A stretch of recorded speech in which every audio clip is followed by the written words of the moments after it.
আমাদের আইডল হলেন হযরত মুহাম্মদ সাল্লাল্লাহু আলাইহি ওয়াসাল্লাম। রাসূল আরবীর আদর্শকে যারা গ্রহণ করে নেয় এদের জীবনটা চমকে ওঠে, আলোকিত হয়ে ওঠে। ওলামায়ে কেরামের এত মর্যাদা কেন ভাই? একটা মাত্র কারণ, তারা রাসূলের আদর্শকে আঁকড়ে ধরেছে। ঠিক কিনা বলেন? রাসূলের আদর্শকে তারা আঁকড়ে ধরেছে, কোরআনকে আঁকড়ে ধরেছে। রব্বুল আলামিনের ওয়াদা তাদেরকে সমাজের সর্বোচ্চ সম্মানে তিনি আসীন করে দিয়েছেন। সকলে বলি সুবহানাল্লাহ। বাহ্যিক দৃষ্টিতে দেখবো যে আলেম সমাজের ইনকাম অল্প, বেতন ভাগ অল্প, কিন্তু ওনাদের যে সম্মান, সমাজের চোখে যে মর্যাদা আল্লাহ সুবহানাহু ওয়া তাআলা তাদেরকে দিয়েছেন, এটা অতুলনীয়।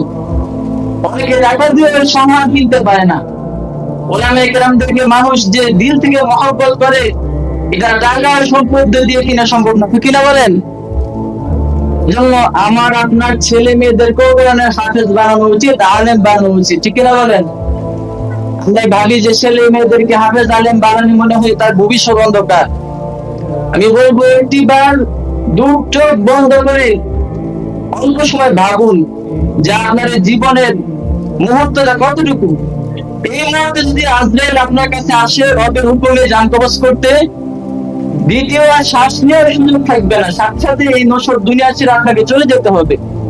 এজন্য পরকালের কথা, আখিরাতের কথা আমাদের চিন্তায় রাখা উচিত। আর আখিরাতের চিন্তা যে অভিভাবকের মনে থাকবে, যে অভিভাবক বিশ্বাস করবে যে আমাকে একদিন দুনিয়া থেকে যেতে হবে, একদিন আমাকে কাঠের খাটিয়ায় শুইয়ে দেওয়া হবে, যে শরীরে এত রং বেরঙের কাপড় চোপড় পরি সেই শরীরে সাদা কাপড় পেঁচিয়ে দেওয়া হবে, সে অভিভাবক নিয়ত করবে যে আমার একটা ছেলে অথবা একটা মেয়ে হলেও আমি তাকে দিনী মাদ্রাসায় পড়াবো, তাকে কোরআনে আলেম বানাবো, হাফেজ বানাবো, হয়তো তার দোয়ার মাধ্যমে নাজাত মিলবে। এজন্য সকলের প্রতি আকুল আবদার থাকবে, আপনাদের ছেলে মেয়েদেরকে দিনী শিক্ষা দেন, কোরআন এবং সুন্নাহ শিক্ষা তাদের মধ্যে আপনি প্রসার করুন। সকলে রাজি আছেন তো ইনশাআল্লাহ? আল্লাহ রাসূল সাল্লাল্লাহু আলাইহি ওয়াসাল্লাম হলেন আমাদের জন্য উত্তম আদর্শ। আল্লাহ রাসূলের প্রতিটা সুন্নাহ আমাদের জীবনে বাস্তবায়ন করা উচিত। এই ব্যাপারে আল্লাহ সুবহানাহু ওয়া তাআলা কোরআনের মধ্যে ইরশাদ করেন, লাকাদ কানা লাকুম ফি রাসূলিল্লাহি উসওয়াতুন হাসানাহ। নিশ্চয়ই আল্লাহ রাসূলের মাঝেই রয়েছে তোমাদের জন্য উত্তম আদর্শ। সকলে বলি সুবহানাল্লাহ। লিমান কানা ইয়ারজুল্লাহ ওয়াল ইয়াউমাল আখির ওয়া যাকারাল্লাহা কাসীরা।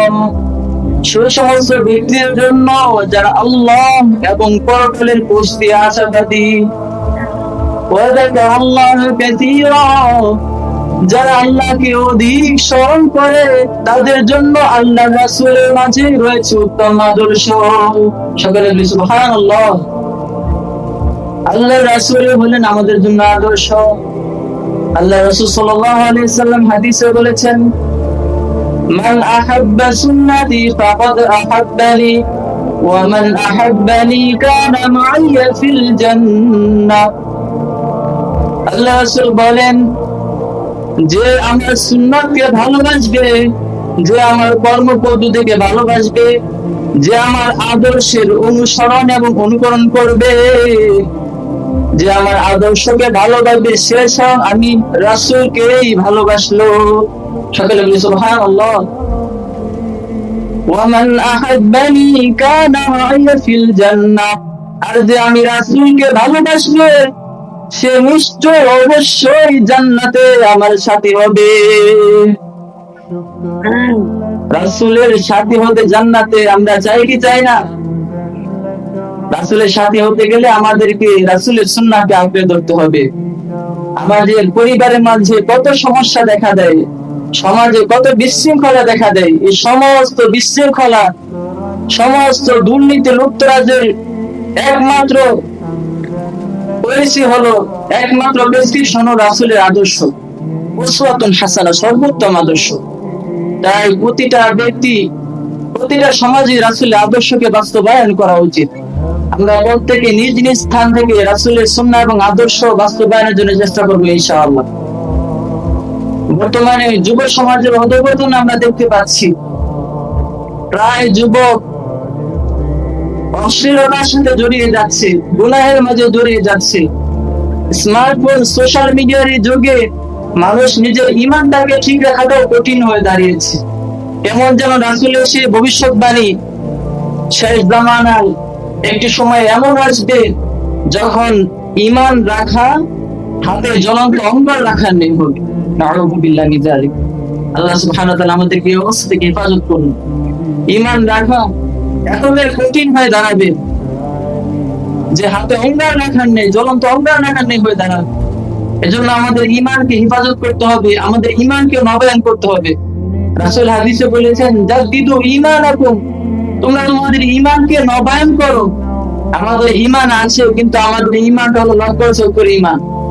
ঈমানের মধ্যে কোনো পাওয়ার নাই। অনেক সময় দেখবেন যে আইপিএস এর যখন চার্জ শেষ হয়ে যায় না, তখন বাতিগুলো লাফাতে থাকে, মানে বাতি তার পরিপূর্ণ পাওয়ার পায় না। আমাদের ঈমানটাও ঠিক কেমন হয়ে গেছে, সকালে আমরা মুমিন তো বিকালে কাফের হয়ে যাই। সম্পদের লোভে, সম্পদের লোভে, টাকা পয়সার লোভে আমরা ঈমান বিক্রি করে দেই।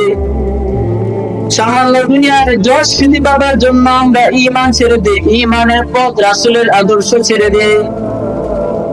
তাই আমাদের প্রত্যেকের উচিত নিজের ঈমানের ব্যাপারে আরো বেশি সতর্ক, সচেতন থাকা।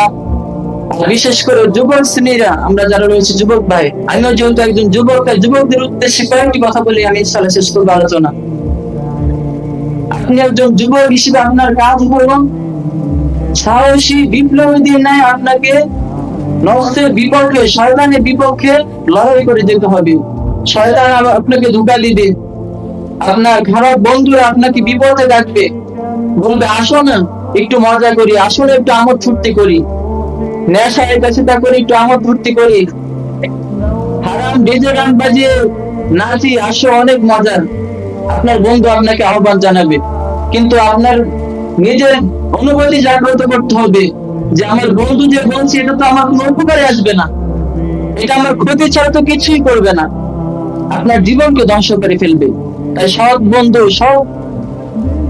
বন্ধুকে আপনার গ্রহণ করতে হবে, যারা আপনাকে জান্নাতের পথে নিয়ে যাবে, যারা আপনাকে পরকালের সঠিক পথ দেখাবে, এদের সাথে আপনাকে চলতে হবে এবং এই সমস্ত হারাম কাজ, নির্লজ্জ কাজ থেকে আপনাকে বিরত থাকতে হবে।